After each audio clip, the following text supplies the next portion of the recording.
Jerome, in 400 AD, wrote a letter that said, don't look a gift horse in the mouth. And the Jazz didn't. They got a gift. Noel Joel Embiid. And they thrived and took advantage of it full bore. We're talking about it next on POSTCAST. You are Locked On Jazz, your daily podcast on the Utah Jazz. Part of the Locked On Podcast Network, your team every day. David Locke, along with Ron Boone, as the Utah Jazz defeat the Philadelphia 76ers in Philadelphia on the road, 120-109. And the night started with us going to the Nick Nurse press conference, and at that moment, they suddenly announced Joel Embiid was now questionable with knee soreness, not the ankle that he had missed the last road trip of, but knee soreness. And at that point, it became clear it was unlikely he was going to play. But then we got word about 30 minutes before the game that Joel Embiid, who has been the most dominating offensive player in the league, scoring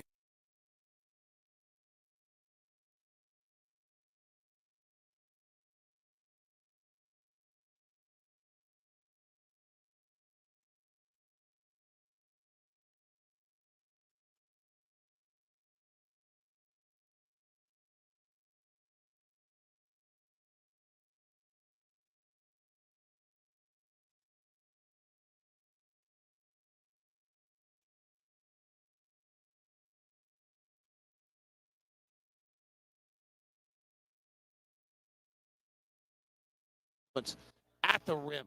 30 of 33 in the restricted area. Well, you take advantage of your strength. And the fact that the Jazz had the ability to get to the rim and they were without Embiid, I mean, you're fearless.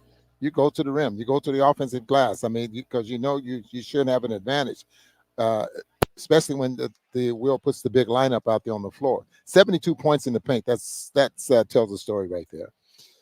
The Jazz, Lowry Markkanen, 33 points, 13 rebounds, first back-to-back he's played since his hamstring. They've been monitoring that a little bit. He did not look bothered. He got some looks that were open. My goodness. We have not seen him get those kind of looks, but he certainly got some of those tonight. I was kind of worried about that. Well, not worried about it. I was impressed with the way the Jazz were getting him the open looks because they were taking advantage. If you notice, sometimes the Sixers would come out and their double team or the Jazz would stretch them really high out on the floor. Now a couple of passes, you're going to get a good look, and they're leaving the wrong guy open. You know, with Markkanen, a couple of those coming in that left corner where he's been pretty good in that left corner all season long. 11 for 19 coming into tonight's game. So Tyrese Maxey becomes their primary player. Maxey comes in averaging 26 points a game. He's an all-star. He's been terrific for them. But we talked about on the broadcast, there's some interesting things to his game. Where he's at his best and gets most of his deals, transition, and then spot-ups. And the two games which he'd really struggled recently were in Miami and in Chicago without Joel Embiid in those two games. And in both those games, he got 0 spot-up opportunities. He came into the game shooting 50% on catch-and-shoot threes, but 30% on off-the-bounce threes. He got 1 catch-and-shoot three the entire night. He happened to miss it. He got 1 of 7 on off-the-bounce, 9 of 24, and the Jazz really flustered him tonight. Yeah, so the difference is this with him. Even though he's come a long ways, and he's done a great job of taking over what Harden we're not doing here with this basketball team. So, but he's still a ways away from being the number one option on a basketball team. So he is a great support player with someone like Embiid or something like that. And sure enough, he should be an all-star this year because he's having that great of a year. But so are the Philadelphia 76ers. I mean, here's how it works. To win a title, you have to have a top 10, a top 20, and a top 50 player in the NBA, right? So I believe that. If Jokic is top 10, Murray's top 20, and Aaron Gordon was probably top 50 on that team. Or Michael Porter Jr. They might have had 2. Is Tyrese Maxey top 20? I'm going to say yes. I'm going to give because Tobias Harris is probably 20. top 50. Right. So the question really to them is Tyrese Maxey top 20? The team we saw last night, Jason Tatum's top 10, Jaylen Brown's top 20, Kristaps Porzingis is playing pretty close to top 20, Derek White's top 50, and Drew Holiday's top 30. That team's loaded. Right. Yeah. That's the type of team that you put together and you win championships with. You have every position filled. And so what's left? just playing.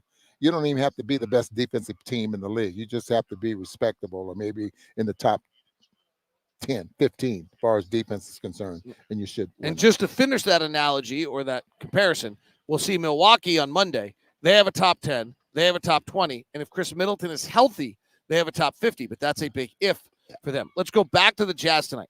What did they do to get that many shots at the rim? Obviously, Embiid was not there. So that's the first part. But what else did they do that got them so many shots at the rim? Their spacing and the fact that the Sixers were so spread out, and then the Jazz were able to, drive. And they also was able to get out, in the open court. But the spacing there and ball movement is going to get you just all kind of shots. And the Jazz were able to get to the rim. They made a ton of shots at the rim. So that's the bottom line. They took advantage of, I think, what it looked like to me, a team that plays the zone, but they don't really know how to play the zone. If you understand what I mean, because Nick Nurse gets upset. He calls timeout and everything. Why? They were leaving Markkanen open. Right. And that should not happen. I mean, we've seen the Jazz leave some guys open that Will Hardy doesn't want to leave open. Part of the zone is you've got to be able to do that. Obviously, Will found the spots in their zone to have Lowry in the right spot, to have their zone fall apart. One of the weaknesses of a zone for most teams has been the corner three, and that's why teams don't like to play zone, is because they allow too much corner three. However, what Will's trying to do is build a zone that doesn't allow the rim and doesn't allow the corner three. Thus, we give away an above the break three more often than some other shots. The guy who was finding them at the rim almost all the time tonight seemed to be Colin Sexton. What did you see out of his reads in his 10 assists tonight? Great. His 10 assists came because he can break any defense down. I don't care if it's zone or not. He's just that daring, I think, as far as driving to the basket and with that spacing, he did it's whatever he's doing at 7:00 in the morning. With his goggles. With his goggles and everything seems to be working for him. Colin had 10 assists tonight. That's the new season high. 7 of them were at the rim. One of them was to a John Collins about 10-footer. One was for a Lowry three, or 2 were for Lowry threes. But the others were all at the rim. So 7 of his 10 assists were all at the rim tonight. That's pretty darn impressive by Colin, and that's big progress for him. That's not an area where Colin has necessarily been great in the past. You have to, if that's a little, what am I looking for? This new way of being able to read defense. If that's working for him, man, just think what he's going to be like the second half of the season. If you didn't hear it, Colin joined us post-game and shared with us that he gets up with his brother every morning, wears goggles that are flashing at him to try to act as a distraction. The goggles, they're really weird. I've worn them before for various balance ski things. They really can make you seasick really fast. So Colin told us today post-game, he gets up every morning with his brother, wears these flashing goggles that are just going into his face the whole time, and then runs making reads and has to make passes. And they only count the pass if it's perfectly in the shooting pocket for his reads. And he's been doing this at 7:00 every morning with his brother. That must have partially led to his 10 assists tonight with that and making reads. Colin really doing a great job. But they did have 5 turnovers. The Jazz turnovers were brutal tonight. They had 23 in the first half. Yeah. And the points they gave up off the turnovers in that first half was unbelievable. I don't have it right here, but I think they had 13 turnovers or something like that, and gave up 19 points or somewhere in that. Chad Forcier said to us, what am I looking for early third quarter? He said a little more force, a little bit more energy. We just kind of were playing in a fog in the first half, and I thought he saw that out of the Jazz. Yeah.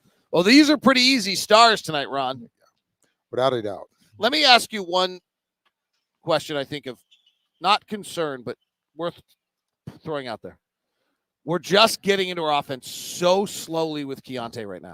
Yeah. It just comes up the court. It's so slow.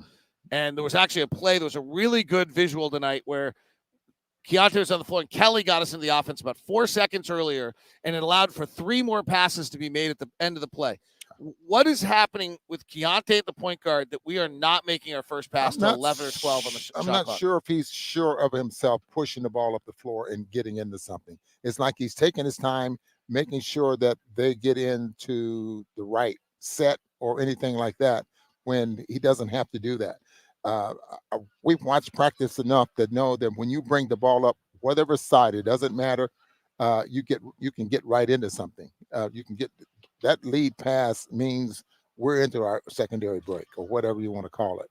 And he is just taking his time, getting the ball up the floor. And I think until that changes, we're probably going to see that with him. I don't know if he's unsure of himself or what, but I'd like to see him change that. We talked about a little bit of the broadcast. He's been the best player on the floor in every game he's ever played in his entire life until he got here. Yeah.